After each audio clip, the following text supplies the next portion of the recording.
5 घेऊनच उभं राहिलेलो आम्ही. कारण काय तिथे वाचायची वाढलं.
राजधानी सातारा येथील महत्त्वाच्या कार्यक्रमात आपण सर्वांचे मनपूर्वक स्वागत करतो.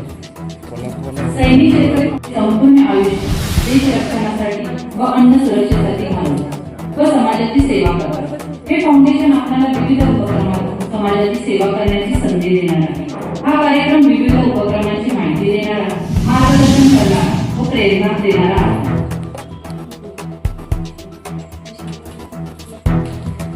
प्रार्थना.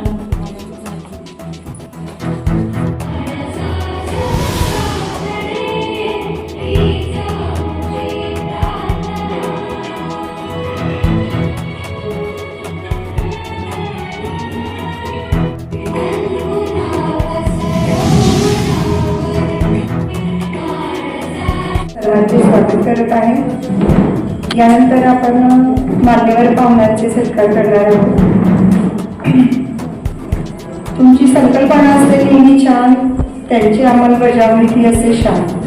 भविष्यात वटवृक्षाचे आपण होणार आहात सुवर्णपान, असे माननीय श्री मनोजकुमार डांगे सर, SSWF चे संस्थापक यांचा सत्कार करण्यासाठी मी आमंत्रित करते श्री चंद्रकांत पाटील सरांना.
अतिथी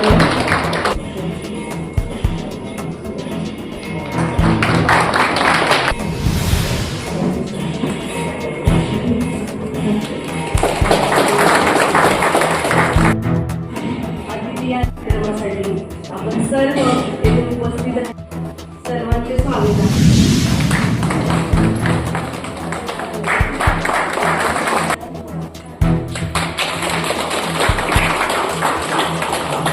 यांचा अपघाती मृत्यू. सातारा तालुक्यातील परळी विभागातील मुक्काम दरे पोस्ट आहे येथील प्रमोद जाधव या भारतीय सैनिक दलात जवानांचा साताऱ्यातील भिक्षेकरी गृह येथे अपघाती मृत्यू झाला. यांच्या पश्चात बायको वडील असा परिवार असून त्यांच्या मृत्यूनंतर काही तासातच त्यांना कन्यारत्न प्राप्त झाले. खरं तर तो बायकोची डिलिव्हरी होणार म्हणून 8 दिवसापूर्वी सुट्टीवर आले होते. लेकीचं तोंड बघण्यापूर्वीच काळाने त्यांच्यावर घात घातला, ज्याच्याबद्दल हळहळ करते. आपण 2 मिनिटं उभं राहून त्यांना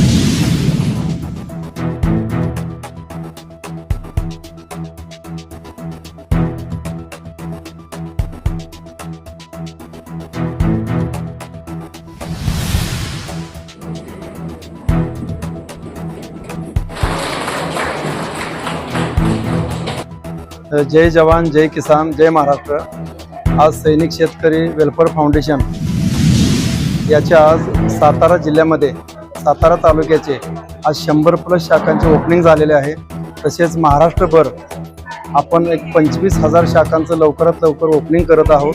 त्यापैकी आपले एक 2,500 शाखा ओपनिंग झालेल्या आहेत. आणि आज आनंदाची गोष्ट आहे, आपल्या आज शिवरायांच्या ह्या भूमीमध्ये आज 100 शाखांचं नाही 500+ शाखांचं ओपनिंग झालं. कारण सातारा जिल्ह्यामध्ये कोरेगाव, खटाव, वाई, कराड, सातारा या ठिकाणी ओपनिंग झालेलं आहे. आणि या सगळ्यांच्या माध्यमातून आपण जास्तीत जास्त महिला सक्षमीकरण याच्यावरती भर दिलेला आहे. एक गोरगरिबांची सेवा करणे आणि प्रत्येक गावामध्ये ह्या सेवेसाठी आपण एक शाखा ओपनिंग केलेली आहे.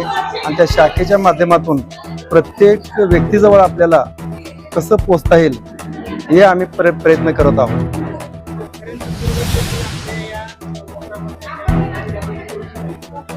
नक्कीच आज शेतकऱ्यासाठी आम्ही एक आपलं नावच आहे सैनिक शेतकरी.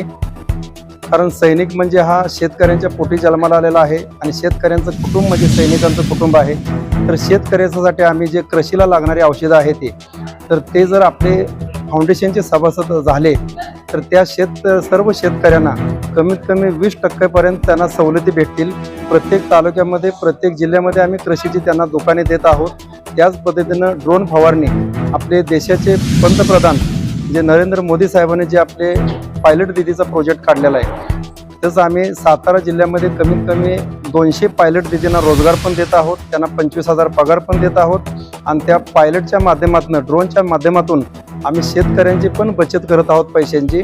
ज्या ठिकाणी एकरी 600 ते 700 रुपये घेतले जातात ते आपल्या फाउंडेशनचे जर शेतकरी सभासद असतील तर त्या ठिकाणी फक्त एकरी आम्ही 300 रुपये घेणार आहोत.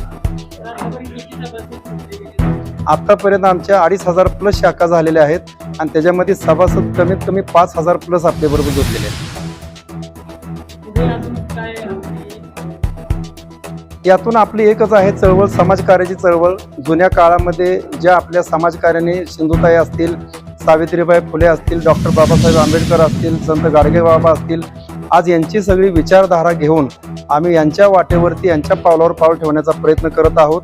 आम्ही याच्यामध्ये कोणत्याही पद्धतीचं राजकारण आणत नाही आहे आणि आम्ही गजानन महाराजांची शपथ घेतलेली आहे की कधीही राजकारणामध्ये उभा राहणार नाही आहे. फक्त आम्ही समाजकारणाची समाजकारणच करणार आहोत आणि प्रत्येक ठिकाणी आम्ही जास्तीत जास्त लोकांपर्यंत लवकरात लवकर पोहोचण्याचा प्रयत्न करतो. जय जवान जय किसान सबसे महान.